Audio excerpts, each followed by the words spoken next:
많으시네요. 사실 직장 다니면 다들 꿈이 하나씩 생기죠. 어떤 꿈이 생기세요? 저 같은 경우에는 퇴사라는 꿈을 항상 꾸고 샀는데요.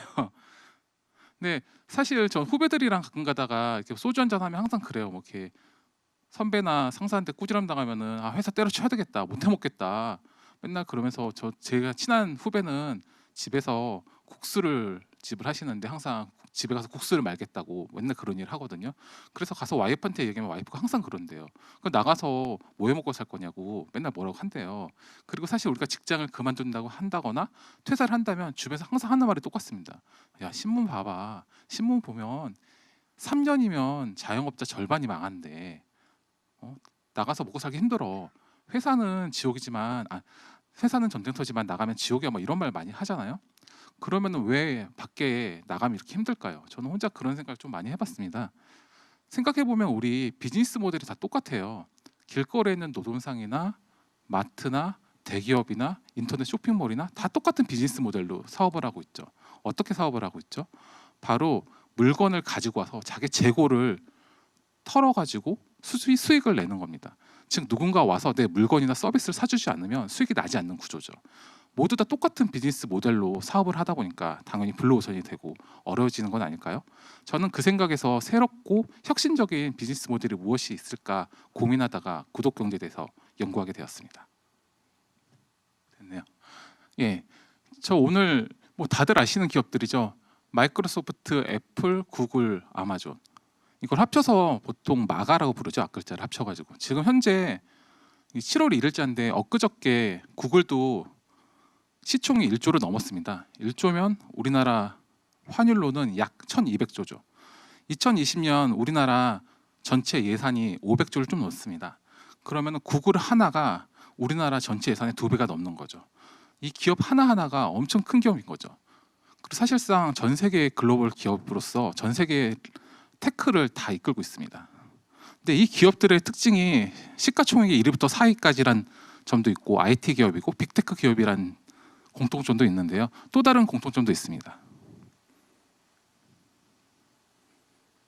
바로 구독 서비스를 제공한다는 거죠. 구독 경제 회사인 거죠. 사실 이 PPT도 구독 서비스로 받은 겁니다. 제가 MS 오피스 365를 쓰거든요. 그래서 매달 일정 금액을 내고 쓰고 있습니다. 전에는 사실 저희가 오피스를 돈 주고 샀습니다. 한 번에 라이센스를 샀죠. 한 카피씩. 회사도 그렇고.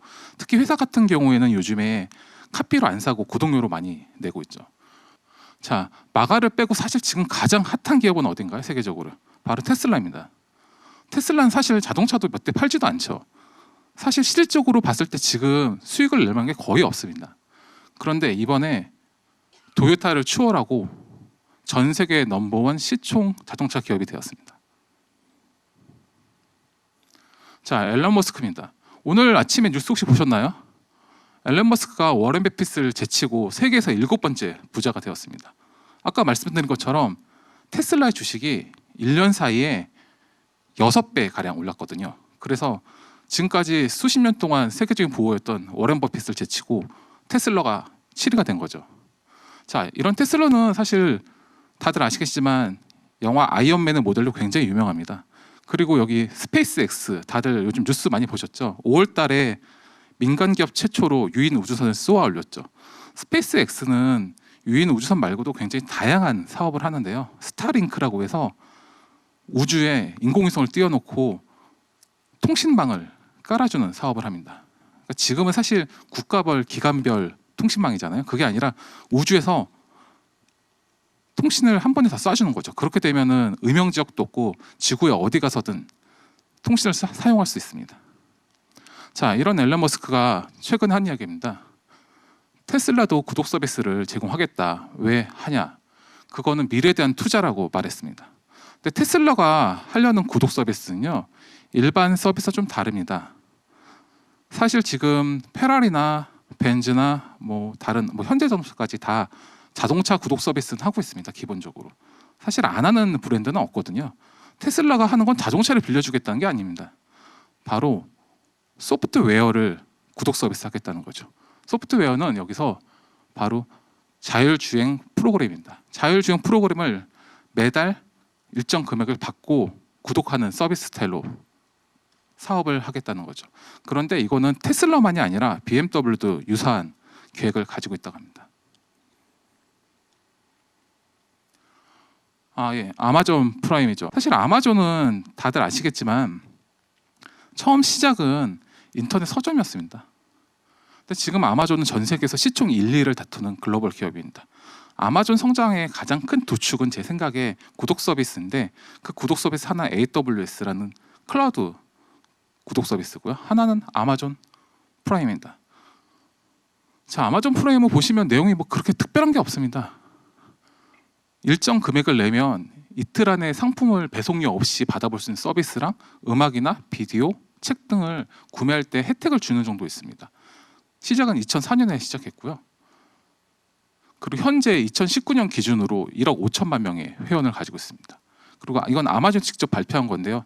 1년 동안 구독료로 벌어들인 금액이 약 하나로 6조 5천억 정도입니다. 이 구독료로 번 겁니다. 이게 뭐 물건을 팔아서 번 것도 아니고 그냥 구독 서비스 신청료로만 본 게 6조 5천억입니다.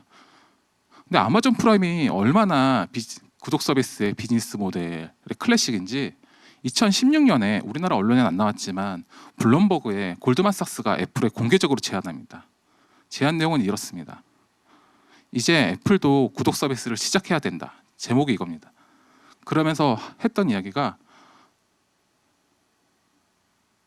애플도 아마존처럼 아마존 프라임을 벤치마킹하자. 그래서 애플 프라임을 제공하자는 내용이 주였습니다. 그러면은 애플이 어떻게 했을까요? 애플은 2019년에 아까 말씀드렸던 것처럼 3개의 구독 서비스를 출시했습니다. 그러면서 애플 카드라고 혹시 신문 보셨는지 모르겠지만 흰색 예쁜 카드가 있어요. 그걸 골드만삭스랑 같이 냈습니다. 제 생각인데 아마 2016년 전부터 골드만삭스랑 애플은 구독 서비스 회사로 변모하기 위해서 준비를 한 게 아닐까 이렇게 생각하고 있습니다. 물론 이거는 우리나라 언론에 나온 건 아니고 제가 외국 기사를 본 내용입니다. 그리고 이 아마존 프라임이 한국에는 현재 없는데 일본에는 있습니다. 근데 일본에 아마존 프라임 때문에 약간 진기한 현상이 일어났는데요. 바로 우체통 함 크기가 달라진 겁니다. 아마존 프라임 제품의 택배를 받기 위해서 그 택배 크기에 맞춰서 우편함 크기가 바뀌었습니다.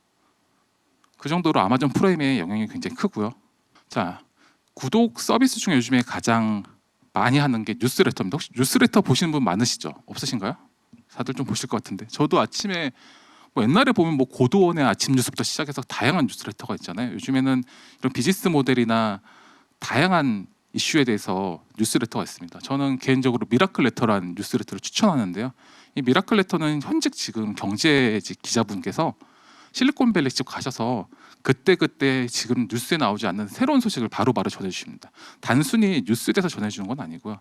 스타트업이나 그리고 어떤 이슈에 대해서 분석 기사도 많이 씁니다. 근데 이 내용은 보통은 일반 레가시 미디어에는 나오지 않는 내용이 많고요. 그래서 혹시 본인 사업이나 아니면 본인 공부에 이런 비즈니스 모델이나 실리콘밸리나 해외에 좀 약간 선진 사례가 필요하신 분 같은 경우에는 미라클 레터를 꼭 보시기 바랍니다. 미라클 레터는 참조로 공짜입니다. 자, 이 미라클 레터가 보시면 7월 9일입니다. 한 3일 됐죠? 3일 전에 이런 기사를 냈습니다. 바로 주가 상승을 부르는 이름 구독이라는 거죠.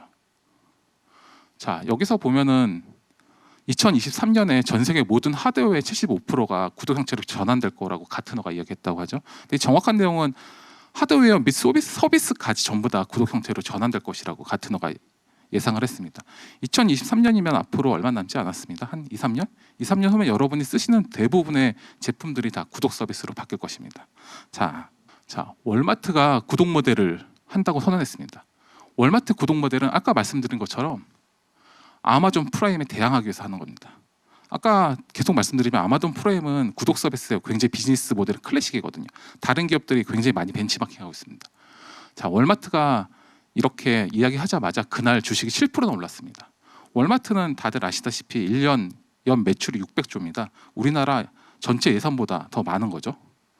자, 이런 회사에서 구독 서비스를 한다는 이유만으로 그 당일날 주가가 7%나 폭등했습니다. 월마트뿐만 아닙니다. 이번 주에 트위터도 구독 모델을 한다는 소문이 있습니다. 트위터가 구독 서비스 관련돼 가지고 직원을 채용한다고 공고하였습니다. 그 공고를 보고 기사가 나자마자 그 당일 트위터의 주식이 7%나 올랐습니다. 자, 뭐 밑에 줌도 있고 다양한 내용이 있죠. 요즘에 미국 같은 경우에는 구독 서비스를 한다고만 하면 주식이 막 오르는 패션 같은 경향이 있습니다. 그런데 이게 우리나라도 마찬가지입니다.